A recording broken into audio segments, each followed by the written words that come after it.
here on Democracy Now!, democracynow.org, The War and Peace Report. I'm Amy Goodman with Juan Gonzalez. Well, President Barack Obama has vetoed a Republican bill approving the Keystone XL tar sands oil pipeline. Obama said the congressional measure unwisely bypassed the State Department process that will determine whether the project would be beneficial to the United States.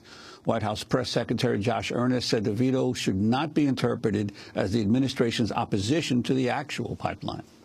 The reason the president will veto this legislation that has passed the Congress is that it circumvents a long-standing administrative process for evaluating whether or not infrastructure projects like this are in the best interest of the country. And it does not represent a specific position on the pipeline itself. Senate Majority Leader Mitch McConnell has announced the Republican-led chamber will attempt to override Obama's veto, but he does not appear to have enough votes. Opponents of the Keystone Pipeline have warned against further development of the tar sands in Canada.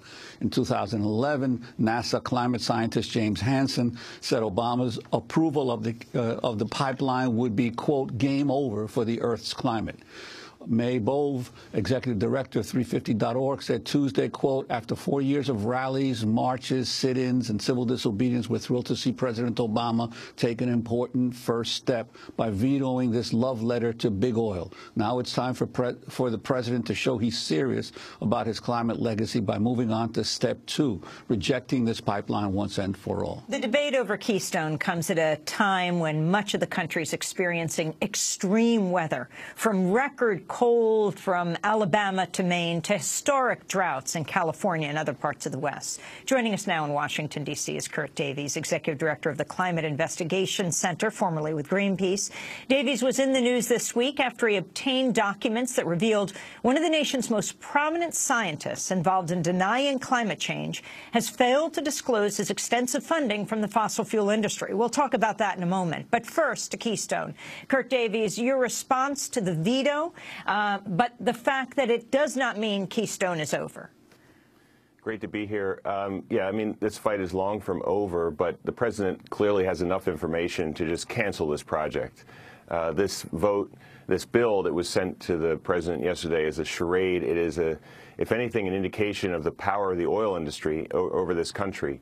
The fact that Senate Bill number 1, the very first order of business when the Republicans took over the Senate, was an oil pipeline for a foreign oil company to get through our country. Our country is an obstacle for this company to get their oil to international markets, and that was the first priority of our Congress when they came back from that victorious election.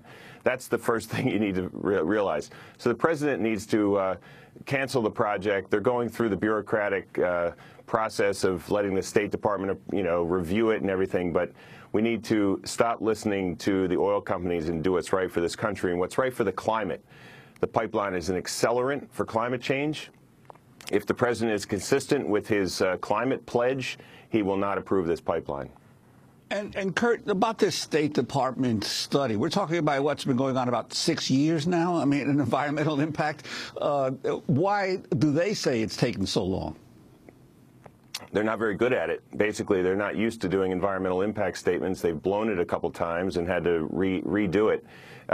Basically, there's now a Department of Energy within the State Department to try to expedite things on energy as a geopolitical weapon.